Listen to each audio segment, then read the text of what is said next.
Hello, my name is Vandana Kumari, assistant professor department of chemistry L college. आज इस lecture में जो topic को हम लोग कवर करने जा रहे हैं, जो चैप्टर को, इसका नाम एरोमेटिसिटी है।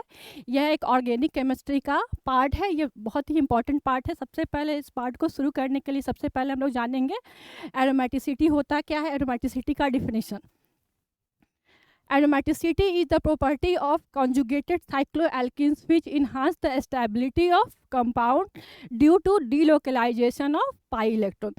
सबसे पहले हम लोग जानेंगे एरोमेटिसिटी क्या है। तो इसका डिफरेंस सिंपल वे में हम लोग समझे तो एरोमेटिसिटी क्या है। एरोमेटिसिटी एक प्रॉपर्टी है जिसके कारण मॉलिक्यूल में एक स्पेशल टाइप की स्टेबिलिटी पाई जाती है। किसके कारण? डीलोकलाइजेशन ऑफ पाई इलेक्ट्रॉन के कारण, ठीक है। लेकिन अब क्वेश्चन ये आता है कि कोई भी हमारा कंपाउंड एरोमेटिक होगा या नहीं होगा, ये कैसे डिसाइड करेंगे? तो इसको डिसाइड करने के लिए कुछ क्राइटेरिया है, कुछ कंडीशन है। अगर हमारा कंपाउंड उस क्राइटेरिया या उस कंडीशन को फुलफिल कर रहा है तो हमारा एरोमेटिक होगा, अदरवाइज वो एरोमेटिक नहीं होगा। हम लोग जानेंगे वन बाय वन वो क्राइटेरिया या कंडीशन कौन कौन से है। तो सिंपल इन शॉर्ट में हम लोग जानेंगे कौन कौन से कंडीशन है। पहला कंडीशन है हमारा, शॉर्ट में जानेंगे पहला कंडीशन क्या है, कंपाउंड को साइक्लिक होना चाहिए। किसी भी कंपाउंड को एरोमेटिक होने के लिए क्या है, उसको साइक्लिक होना चाहिए। कैसे पहचानेंगे? साइक्लिक मतलब रिंग, अगर वो कंपाउंड में रिंग है तो हमारा एरोमेटिक है, अदरवाइज नहीं है। रिंग होने से क्या होता है, सारे कार्बन के पास जो हमारे पी ऑर्बिटल है वो क्या होते हैं, वो एक दूसरे एडजेसेंट पी ऑर्बिटल के साथ ओवरलैप कर सकते हैं। यहाँ रिंग नहीं होने के कारण ये जो हमारा पी ऑर्बिटल है क्या है, इसके साथ ओवरलैप नहीं कर सकता है या नो ओवरलैप। इसलिए हमारा ये कंपाउंड जो है क्या है, ये हमारे एरोमेटिक होगा, अदरवाइज ये हमारा एरोमेटिक नहीं होगा। इसका मतलब ये नहीं है सारे साइक्लिक कंपाउंड हमारे एरोमेटिक होंगे, लेकिन सारे एरोमेटिक कंपाउंड हमारे साइक्लिक होंगे, ठीक है। पहला कंडीशन ये है। सेकेंड क्राइटेरिया क्या है, compound must be planar. Compound को क्या है, प्लेनर होना चाहिए। कंपाउंड को प्लेनर होने के लिए क्या है, हमारे कंपाउंड में जितने हमारे कार्बन इन्वॉल्व है वो सारे हमारे sp2 हाइब्रिडाइज्ड होने चाहिए। sp2 हाइब्रिडाइज्ड होने के कारण हमारे कार्बन पे जो p ऑर्बिटल होते हैं वो क्या होते हैं, वो एलाइंड होते हैं एक दूसरे, जिसमें पाई इलेक्ट्रॉन का डीलोकलाइजेशन हो सकता है, ठीक है। एक एग्जांपल हम लोग देखते हैं, साइक्लोऑक्टा टेट्राइन। ये हमारा क्या है, ये हमारा देखने में तो बेंजीन लाइक स्ट्रक्चर लगता है, लेकिन ये हमारा एरोमेटिक नहीं है, क्योंकि ये टब शेप स्ट्रक्चर ले लेता है जो कि दो प्लेन में चले जाते हैं। एक इस प्लेन में रहते हैं और पी ऑर्बिटल हमारा क्या है, एलाइन नहीं हो पाता है, जिसके कारण अलाइन नहीं हो पाता है, जिसके कारण हमारा पाई इलेक्ट्रॉन का डीलोकलाइजेशन नहीं हो सकता है, ठीक है।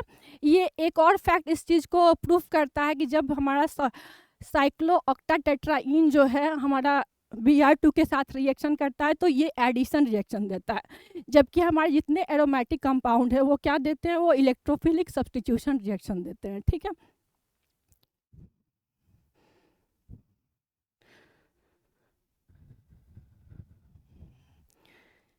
तीसरा क्राइटेरिया क्या है, हमारे मॉलिक्यूल या कंपाउंड को क्या होना चाहिए, कम्प्लीटली कॉन्जुगेटेड होना चाहिए। जो सिस्टम हमारा है कम्प्लीटली कॉन्जुगेटेड सिस्टम होना चाहिए।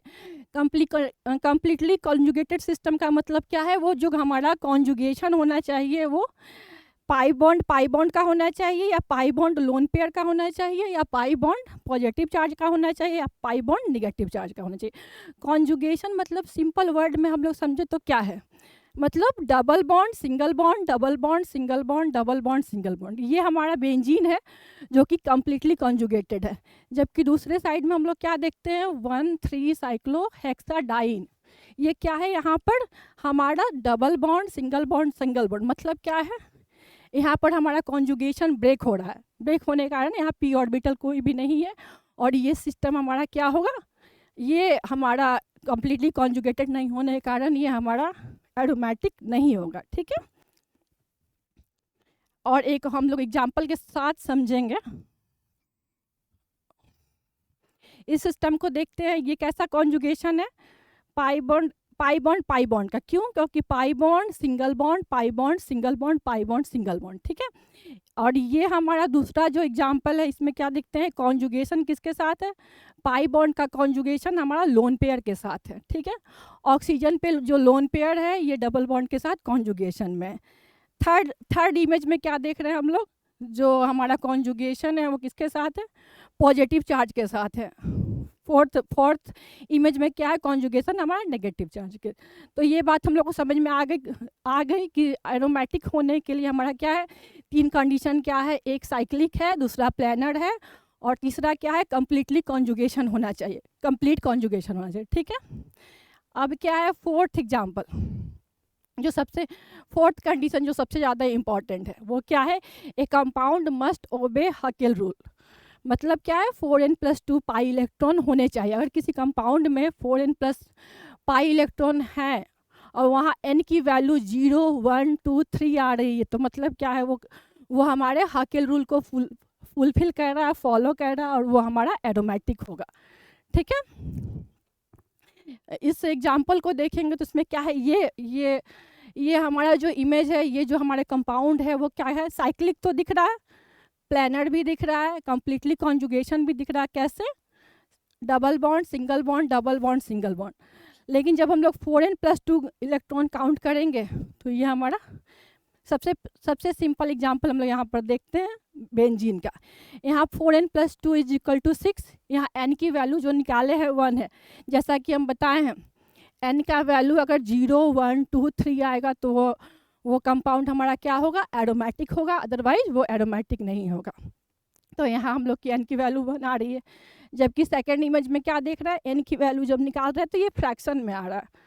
फ्रैक्शन में आने के कारण ये हमारे हकेल रूल को फॉलो नहीं कर रहा है, ये हमारे एरोमेटिक होगा, और ये कंपाउंड हमारा क्या होगा, एंटी एरोमेटिक, ठीक है। अब ये दोनों हम लोग जानेंगे एरोमेटिक, जब भी कंपाउंड हमारा एरोमेटिक, नॉन एरोमेटिक और एंटी एरोमेटिक कैसे होता है। अगर पहला तीनों कंडीशन फुलफिल कर रहा है कोई भी कंपाउंड, और हकेल रूल चौथा कंडीशन भी फुलफिल कर रहा है, तो हमारा एरोमेटिक होगा।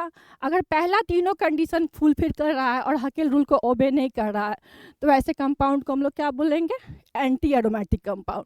और पहले तीनों कंडीशन में कोई भी कंपाउंड फेल हो रहा है तो उसमें वो क्या होंगे, वो हो जाएगा non aromatic compound. Thank you.